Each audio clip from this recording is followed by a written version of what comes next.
बिस्मिल्लाहिर्रहमानिर्रहीम। ऑप्स की हिस्ट्री में एक बहुत इंपॉर्टेंट क्वेश्चन पूछा जाता है बायोडाटा में स्पेशली कि पेशेंट का ब्लड ग्रुप क्या है। ठीक है, तो ब्लड ग्रुप हम क्यों पूछते हैं? क्योंकि अगर उसका ब्लड ग्रुप नेगेटिव है, ओ नेगेटिव है, ए नेगेटिव है, तो एक पूरा सिनेरियो चेंज हो जाता है उस पेशेंट का, हमारी मैनेजमेंट चेंज हो जाती है उस पेशेंट की, और वो एक लो रिस्क प्रेगनेंसी से एक हाई रिस्क प्रेगनेंसी में एंटर हो सकती है। उसमें नेक्स्ट फिर हम क्या करते हैं कि हम उसके हस्बैंड का ब्लड ग्रुप पूछते हैं। ठीक है, अगर हस्बैंड का ब्लड ग्रुप नेगेटिव है तो फिर मोस्ट प्रोबेबली बेबी भी नेगेटिव होगा। अगर हस्बैंड का ब्लड ग्रुप जो है वो पॉजिटिव है, ठीक है, तो फिर हमारा नेक्स्ट स्टेप क्या होता है कि हम उसकी देखते हैं कि वो क्या हेट्रोजाइगस है, ग्रुप है उसका, या फिर होमोजाइगस है। ठीक है, अगर तो होमोजाइगस है तो 100% चांस है कि बेबी भी ब्लड ग्रुप पॉजिटिव होगा, और अगर हेट्रोजाइगस है तो 50% चांस है कि बेबी का ब्लड ग्रुप पॉजिटिव होगा। अगर माँ का ब्लड ग्रुप जो है वो नेगेटिव है और बेबी का ब्लड ग्रुप पॉजिटिव है तो फिर हम कह सकते हैं कि ये एक हाई रिस्क प्रेगनेंसी है। चांस है कि कहीं ना कहीं बेबी का ब्लड जो है वो माँ के ब्लड के अंदर एंटर हो जाए, और जब वो उसके अंदर एंटर हो जाए तो उसके अंदर जो है वो कुछ एंटीबॉडीज़ बना दे। ठीक है, तो वो एंटीबॉडीज़ जो माँ के अंदर बनेंगी वो माँ को तो कुछ नहीं कहेंगी, लेकिन लेटर ऑन वो बेबी के अंदर जब जाएंगी तो बेबी को वो डिस्टर्ब कर सकती हैं। ठीक है, तो मोस्टली जो एंटी डी यानी कि जो डी एंटीजन है उससे उसके लिए जो एंटीबॉडीज़ बनती हैं वो फर्स्ट प्रेगनेंसी में बेबी को डिस्टर्ब नहीं करती, क्योंकि वो आईजीएम एंटीबॉडीज़ होती हैं। सेकंड प्रेगनेंसी में अगर ये इवेंट दोबारा होता है और दोबारा माँ एक्सपोज होती है उस ब्लड ग्रुप से, तो फिर जो एंटीबॉडीज़ बनती हैं वो आईजीजी होती हैं, जो कि प्लेसेंटा को क्रॉस करती हैं, और प्लेसेंटा को क्रॉस करने के बाद क्या होता है कि वो बेबी को अफेक्ट कर सकती हैं। ठीक है, बेबी में हाई ड्रॉप्स डेवलप हो सकता है, बेबी में कोई भी प्रॉब्लम, उसके एनीमिया हो सकता है बेबी को। तो ये this is a high risk, this will be a high risk pregnancy.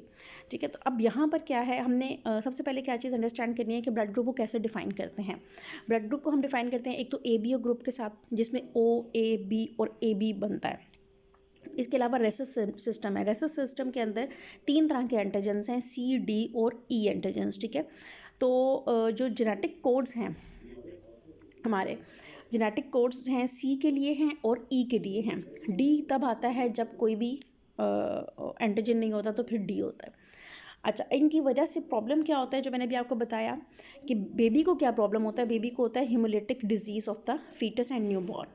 ठीक है, फीटस में भी ये हिमोलिटिक डिजीज़ हो सकती है, क्योंकि जो एंटीबॉडीज़ माँ के अंदर से जाएंगे बेबी के अंदर, वो उसके ब्लड की हिमोलिसिस करना शुरू कर देंगे, एंटीबॉडीज़ उसके एंटीजेंस के साथ अटैच हो जाएंगे और वो उसके हिमोलिसिस करेंगे। तो बेबी में भी, और इसी तरह से जब वो पैदा होगा उसके बाद भी जो एंटीबॉडीज़ उसके अंदर सर्कुलेट कर रही हैं वो उसके अंदर हिमोलिसिस कॉज करेंगी। तो इसलिए इस डिज़ीज़ को हम कहते हैं haemolytic disease of fetus and new born. जो इस आर एच, जिसे हम कहते हैं कि आर एच, जो एंटीबॉडीज़ हैं जो बेबी के अंदर गई हैं, उन्होंने उसकी जो है ना वो बेबी के अंदर रेड सेल्स की हिमोलिसिस की है। ठीक है, एटियोलॉजी क्या है रेसस डिजीज़ की, ये मैंने आपको बता दिया कि इसके अंदर किस तरह से होता है। अच्छा, अब ये जो haemolytic disease of the fetus and new born है 3 स्टेजेस में हो रही है। 3 स्टेजेस क्या है कि फर्स्ट, पहले तो इसके अंदर क्या होना चाहिए कि मदर को नेगेटिव होना चाहिए और उसके पार्टनर को पॉजिटिव होना चाहिए। ठीक है, सेकंड क्या है कि फीटल सेल्स जो हैं वो अगर पॉजिटिव हैं, अगर फीटस का ब्लड ग्रुप पॉजिटिव है और वो ब्लड ग्रुप जो है वो जाना चाहिए मैटरनल सर्कुलेशन के अंदर। ठीक है, मैटरनल सर्कुलेशन में जाके उसने मैटरनल इम्यून सिस्टम को प्रोवोक करना है कि वो उसके अगेंस्ट एंटीबॉडीज़ बनाए। ठीक है सॉरी, उसके बाद क्या होंगे, वो ही एंटीबॉडीज़ जो माँ के अंदर बनना है वो दोबारा, यानी कि पहले बेबी के जो फीटस है उसके रेड सेल्स को एक्सेस मिले मैटरनल सर्कुलेशन में जाने की, और फिर मैटरनल सर्कुलेशन में जब उसके अगेंस्ट एंटीबॉडीज़ बने तो उन एंटीबॉडीज़ को एक्सेस मिले कि वो बेबी के अंदर दोबारा वापस आए। ठीक है, अब इसी बात को हम आगे दोबारा समझेंगे। इसीलिए मैंने अभी आपको थोड़ी देर पहले भी बताया कि जब फर्स्ट प्रेगनेंसी होती है, जब फर्स्ट टाइम पेशेंट एक्सपोज होती है to the R H positive, patient negative है लेकिन आर एच पॉजिटिव के साथ एक्सपोज हुई है, तो उसके अंदर जो एंटीबॉडीज़ बनेंगी वो IgM होगी। IgM हमने कहा 3 स्टेजेस में। थर्ड स्टेज क्या थी कि वो जो एंटीबॉडीज़ बनी हैं वो मदर के अंदर जा सके, तो IgM जो है वो क्रॉस नहीं करती प्लेसेंटा को। अगर बन भी गई हैं, जब तक वो बेबी के अंदर नहीं जाएंगी, प्लेसेंटा को क्रॉस करके ही जाना ना, नहीं जाएंगी तो वो कोई भी हिमोलिसिस नहीं होगा, कोई प्रॉब्लम नहीं क्रिएट होगा। लेकिन जब सेकेंड एक्सपोजर होगा जैसे कि most probably in second pregnancy, तो बी सेल स्टिमुलेट होंगे और वो आईजीजी बनाएंगे, और जब आईजीजी बनेगी तो आईजीजी जो है वो क्रॉस कर सकती है प्लेसेंटा को, तो वो फीटस तक पहुंचेगी और फीटस को अफेक्ट करेगी। और क्या अफेक्ट करेगी? उस डिजीज़ का नाम है haemolytic disease of fetus and newborn, यानी कि वो उसके रेड ब्लड सेल्स के साथ जाके अटैच होगी और उनको तोड़े फोड़ेगी। ठीक, तो जब ब्लड के साथ रेड सेल्स के साथ अटैच होगी, इनको तोड़े फोड़ेगी, तो क्या करेगी? अनीमिया करेगी बच्चे के अंदर। ठीक है, तो हम आगे जाके इसके साइंस भी पढ़ेंगे। अच्छा, इंपॉर्टेंट पॉइंट ये है कि आपके पास एक पेशेंट आई है जिसका ब्लड ग्रुप नेगेटिव है, ओ नेगेटिव है, उसके हस्बैंड का ब्लड ग्रुप ओ पॉजिटिव है। अब आप सोच रहे हैं कि इसका पेशेंट के अंदर में प्राइमी ग्रेविडा है, फर्स्ट टाइम इसने कंसीव किया है, और मुझे पता चले कि कौन से ऐसे इवेंट्स हैं जिनकी वजह से बेबी का ब्लड जो है वो मदर के अंदर जा सकता है। वो कौन कौन से टाइमिंग्स ऐसे हैं। ठीक है, तो वो कब हो सकता है ऐसा? जब कोई मिसकैरेज हो, जब कोई टर्मिनेशन हो प्रेगनेंसी की, जब एंटीपार्टम हैमरेज हो, यानी कि कभी भी उसको ब्लीडिंग होती है, या जब कोई भी इन्वेसिव प्रोसीजर किया जाता है, जैसे कि invasive prenatal testing, chorionic villus sampling, amniocentesis, cordocentesis, या डिलीवरी के टाइम पे। तो ये वो सारे इवेंट्स हैं जिन टाइमिंग पे आपने अवेयर रहना है कि इस वक्त बेबी का ब्लड जो है वो मदर सर्कुलेशन, मैटरनल सर्कुलेशन में जा सकता है और उसको एक्सपोज कर सकता है RH पॉजिटिव के साथ। तो इन इवेंट्स को मैंने कैसे अवॉइड करना है? अवॉइड तो नहीं कर सकते इनको, इस टाइम को मैंने कैसे मैनेज करना है, इन इवेंट्स को कैसे आपने मैनेज करना है, ये मैं आपको आगे बताऊंगी। ठीक है, तो GD नेगेटिव जो होता है वो तकरीबन, यानी कि नेगेटिविटी तकरीबन 15% पेशेंट्स में होती है UK के अंदर, जो इंसिडेंस है इसका। ठीक है, और अगर मेल्स की बात की जाए तो अगर कोई मेल आपको पॉजिटिव है तो उसमें हेट्रोजाइगस, जैसे मैंने शुरू में कहा कि हेट्रोजाइगस है तो 50% चांस है, 55% चांस होता है कि मेल जो है वो हेट्रोजाइगस होगा। ठीक है, एक चीज़ ये होगी। और जहाँ हेट्रोजाइगस है और therefore around 2/3 of rhesus negative mothers would B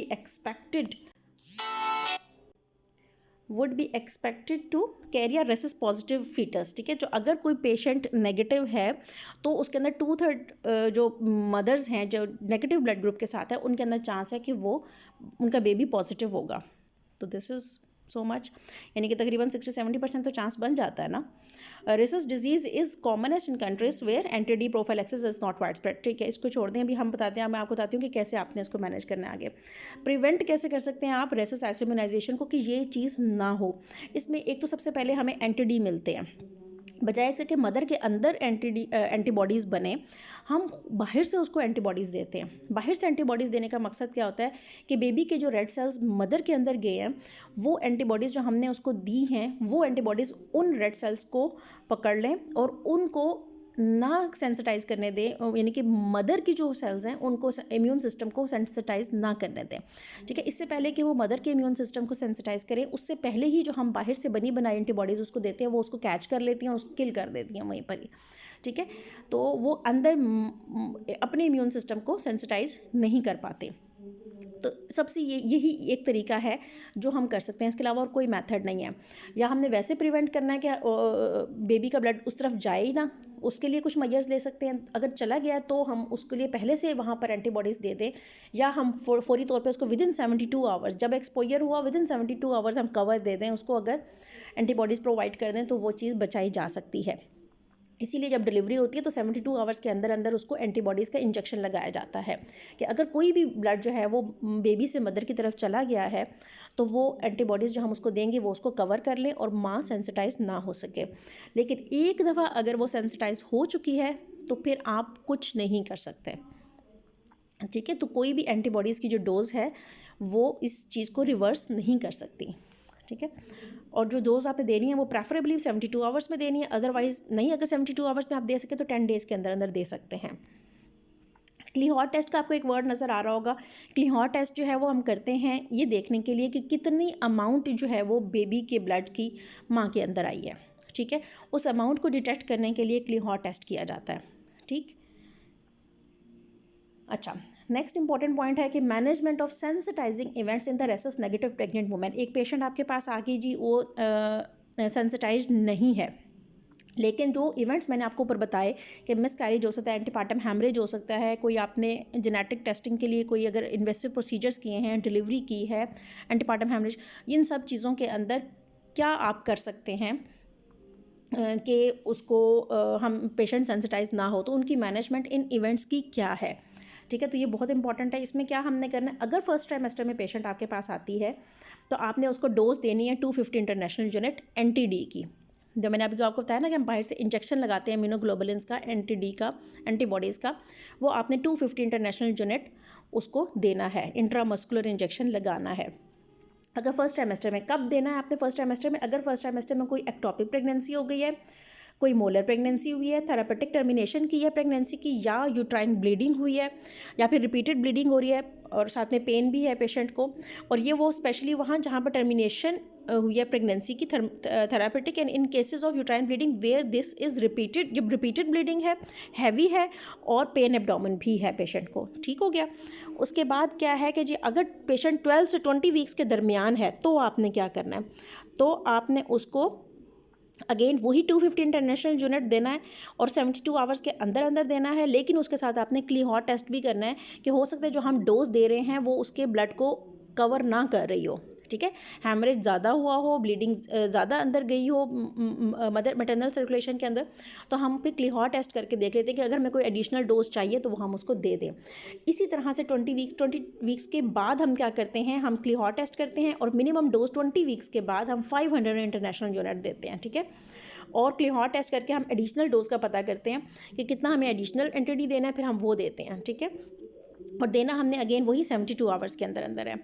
अच्छा जी, अब इसके अंदर ये इंपॉर्टेंट जो मैंने येलो से हाईलाइट किया है, दिस इज़ वेरी इंपॉर्टेंट। इसमें बेसिकली क्या चीज़ है कि जितनी भी नेगेटिव पेशेंट्स हैं, नेगेटिव वुमेन है, उनको अगर कोई सेंसिटाइजिंग इवेंट नहीं हुआ, नहीं वो तो ये जो मैंने भी आपको थोड़ी देर पहले बताया, ये तो वो था ना कि अगर सेंसिटाइजिंग इवेंट हुआ है तो आपने क्या करना है। ये है कि अगर आपने नहीं भी हुआ तो आपने उसको एंटीनेटल प्रोफाइलैक्सिस देनी ही देनी है। कब देनी है, आपने उसको एक सिंगल डोज रिजीम होती है, एक डबल डोज रिजीम होती है, फिर 2 डोज रिजीम होती है।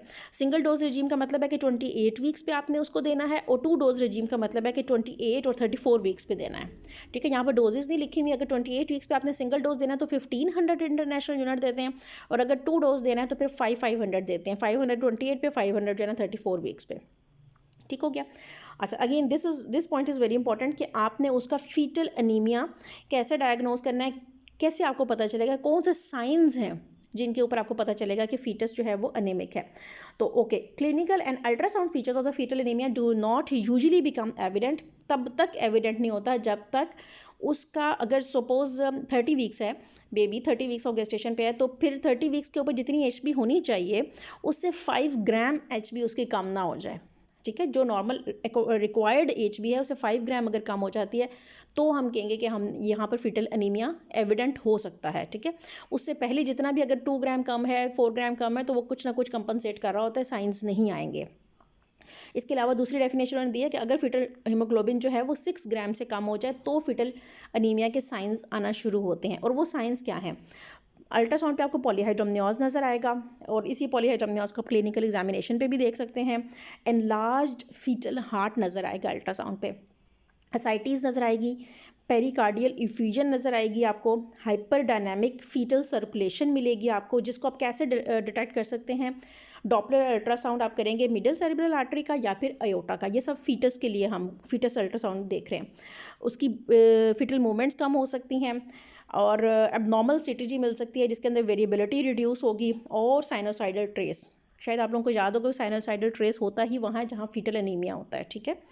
तो अभी तक जितना हमने पढ़ा ये सारा था नॉन सेंसिटाइज्ड प्रेगनेंसी में, ठीक है। नेक्स्ट वीडियो में हम देखेंगे कि जो सेंसिटाइज्ड प्रेगनेंसी है उसमें हमने क्या करना है।